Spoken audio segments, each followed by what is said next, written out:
Halo guys, assalamualaikum warahmatullahi wabarakatuh. Kembali lagi ke channel Nyong Trinil Ngapak, orang ngapak, orang kepenak.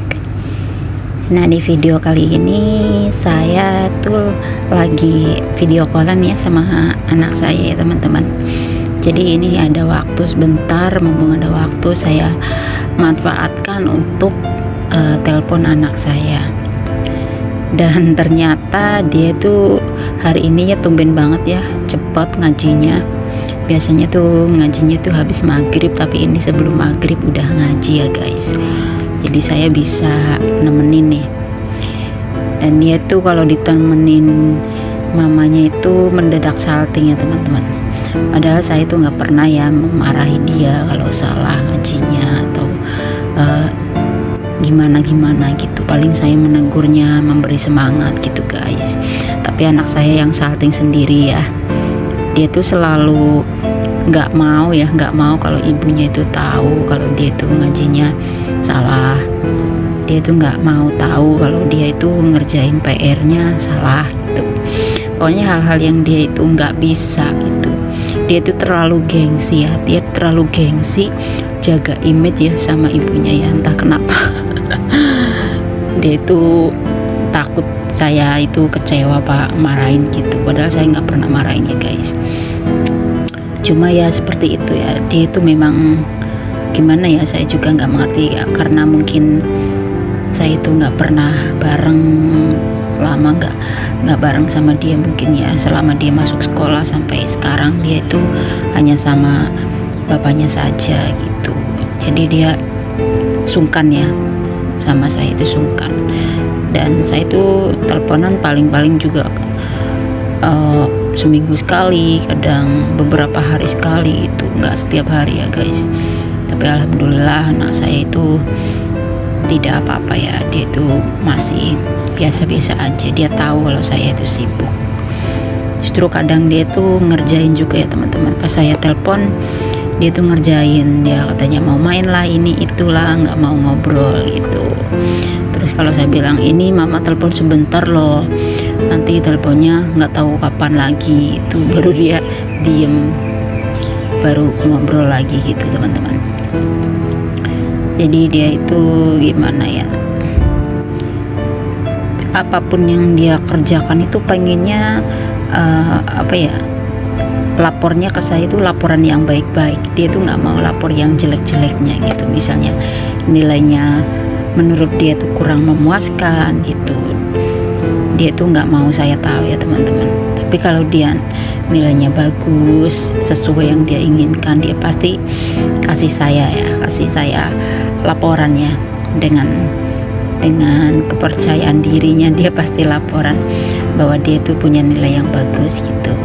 Tapi kalau dia nilainya mungkin di bawah standar yang dia inginkan ya, misalnya cuma dapat nilai 8 apa 7,5 gitu, dia tuh nggak mau ya ngomong sama ibunya.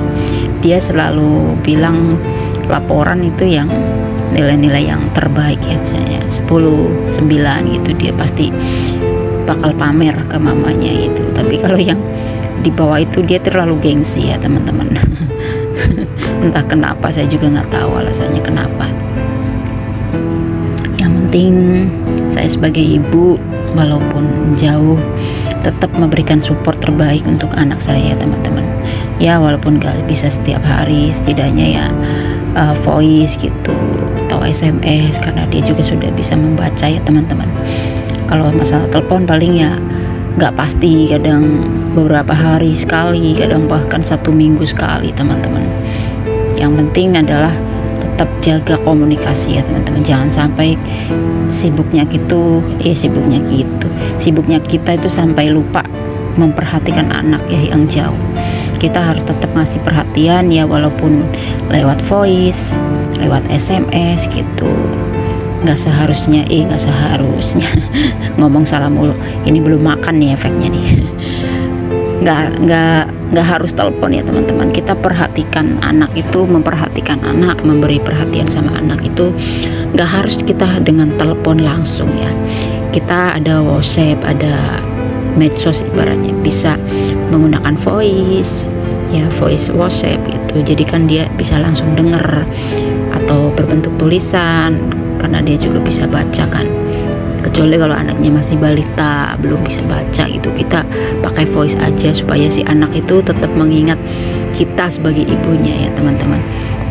Sering-seringlah kirim foto sama anak ya kalau anaknya masih kecil. Dulu saya juga, anak saya pas 3 tahun saya tinggal ya, alhamdulillah ya, dia nggak pernah lupa ya sosok saya sebagai ibunya. Pasti dia masih ingat ya kalau ditanya orang, kamu anak siapa? Anak mama ini dan mama Trinil gitu. Nggak pernah lupa. Kalau dikasih foto ini siapa? Mama gitu.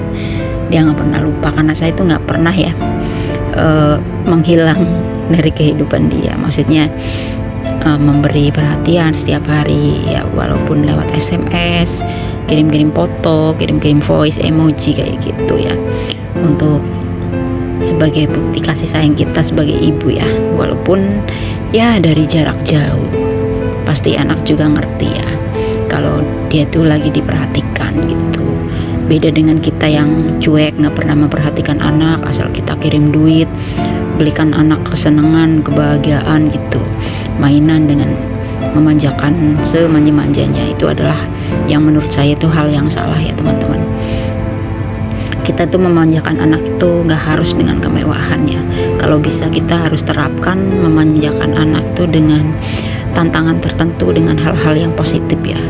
Misalnya ngajinya lebih pinter ya gitu, belajarnya lebih giat, rankingnya prestasinya dinaikin gitu. Jadi kita itu jadilah pemicu semangat ya untuk anak-anak ya, untuk anak-anak kita ya, biar dia itu semangat. Jangan sampai kita memanjakan terlalu berlebihan, beli ini itu, walaupun kita itu mampu ya. Karena kita harus ingat kehidupan kita itu seperti roda yang berputar ya teman-teman. Ketika kita masih di atas, kita harus ingat ya, menoleh ke bawah. Kalau kita di bawah, jangan sampai kita itu terjatuh berlarut-larut ya. Kita harus tetap berdoa, itu semangat untuk menjalani kehidupan ya teman-teman. So saya itu selalu seperti itu ya teman-teman. Saya tuh ngasih apapun sama anak itu lewat tantangan ya. Jadi nggak ada yang barang-barang mainan anak saya, baik mainan apa kayak apa, beli baju, beli ini itu, sepatu apa segala macam itu nggak ada tantangannya ya. Kecuali kalau lebaran itu ya, walaupun ada tantangannya ya pasti ada lebih-lebihnya gitu. Misalnya beli baju berapa setel gitu. Tapi untuk tantangan dan semangat spirit untuk anak itu ya tetap saya terapkan ya, supaya dia tuh semangat gitu, biar dia tuh tahu apa itu arti perjuangan, biar dia tuh mengerti ya, dia menghargai perjuangan. Misalnya dia tuh dapat barang ini dari perjuangan apa gitu, misalnya dari prestasi di madrasah atau prestasi di sekolah SD gitu, atau prestasi mengaji gitu. Jadi dia tuh punya sejarah gitu ya teman-teman. Jadi kalau kita tanamkan seperti itu, karena saya pribadi ya teman-teman, saya pribadi dulu seperti itu oleh orang tua saya. Jadi saya sampai setua ini pun ingat ya, apa yang saya raih, barang-barang yang dikasih orang tua saya itu adalah berliku-liku perjuangan ya. Jadi saya punya cerita dari barang-barang tertentu yang dikasih oleh orang tua saya ya teman-teman.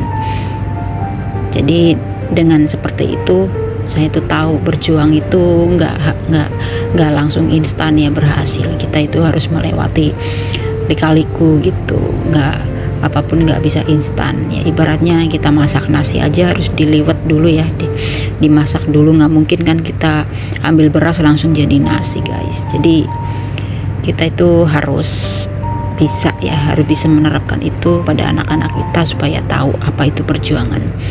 Kalau kita nggak menerapkan itu, kita terlalu memanjakan, kita itu celaka teman-teman. Kita tuh merusak, sama aja merusak anak ya. Karena suatu saat kalau kita nggak mampu membelikan sesuatu, kita nggak bisa memanjakan lagi, kita ekonominya sulit, jadi anak udah terbiasa dimanjakan, akhirnya si anak itu stres ya, terus yang ngamuk, jadi emosional karena tidak biasa ya, karena hal yang tidak biasa terjadi pada dia ya teman-teman. So itu hal yang sangat saya takuti ya teman-teman, karena udah pernah terjadi pada kehidupan teman saya pribadi ya, dan saya dapat ilmu dari teman saya juga supaya tidak seperti itu ya, alhamdulillah. Tapi alhamdulillah juga ya, dari keluarga saya pribadi udah diterapkan seperti itu sejak saya kecil teman-teman. Jadi saya terapkan lagi ke anak saya. Alhamdulillah ini anak saya tuh sampai sekarang saya tinggal 4 tahun, dia tuh mandiri ya, dia mandiri, terus dia itu nggak rewel ya, paling dia paling ya kalau masalah rewel-rewel biasa itu ya wajar ya, tapi rewel pengen bareng sama ibu gitu, rewel nangis ngerengek-ngerengek pengen nyusul mama gitu, dia itu nggak pernah ya teman-teman. Paling dia cuma bilang kangen sama mama, pengen bareng, itu aja. Dia nggak pernah berlebihan berlarut dalam kesedihan ya teman-teman, karena saya selalu bilang sama anak saya, nak, ibu tuh lagi berjuang, bukan ibu nggak mau bareng sama kamu ya nak, ibu lagi berjuang untuk masa depan kamu gitu, supaya nanti kamu itu bisa sekolah tinggi, bisa meraih cita-cita dengan baik gitu. Karena zaman sekarang itu sekolah itu harus tinggi ya, kalau kita nggak sekolah tinggi itu kadang sulit untuk mencari pekerjaan. Tapi ya nggak semua seperti itu juga ya guys. Buktinya teman saya tamatan sarjana juga ada yang banyak jadi TKW di sini ya. Rezeki itu masing-masing ya teman-teman, tapi setidaknya kita sebagai orang tua pengenlah anak kita itu berpendidikan ya, sampai jenjang pendidikan yang tinggi, dan jadi anak yang sukses, bermanfaat bagi orang lain ya, jadi anak yang berbakti, membanggakan orang tua, dan bisa jadi anak yang sukses bukan hanya di dunia saja ya teman-teman, sukses dunia dan akhirat, amin. Saya rasa sekian dulu ya teman-teman, cerita dari saya, mudah-mudahan bermanfaat untuk teman-teman. Jangan lupa dukung terus channel Trinil Ngapak supaya saya lebih bersemangat ya, dengan cara like, komen, dan subscribe. Jangan lupa pula nyalakan loncengnya supaya tidak ketinggalan video Trinil Ngapak berikutnya. Terima kasih. Salam ngapak, orang ngapak, orang kapenak, dan salam sukses berjamaah. Wassalamualaikum warahmatullahi wabarakatuh. Bye bye. See you next video.